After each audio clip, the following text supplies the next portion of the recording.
So in continuation, the question says number 10, it says apply new conditional formatting rule to the range J15 to J5 to M5 using one of the preset color scale option.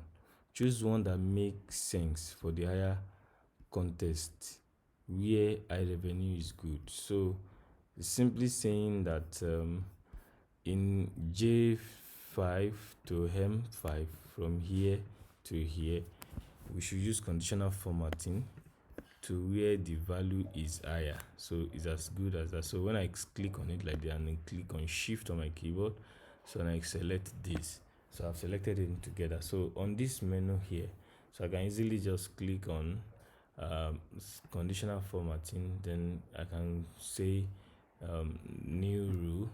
So you see that there's a column, there's a preset color there already. So this time around I want to check for the highest value.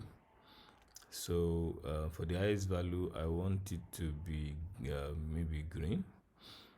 So maybe I think it was this, that was the preset. So I'll click okay. So you see now that it has been implemented. So we solved the question number 10 in that manner. So let's look at number 11 now. So answer the question shown in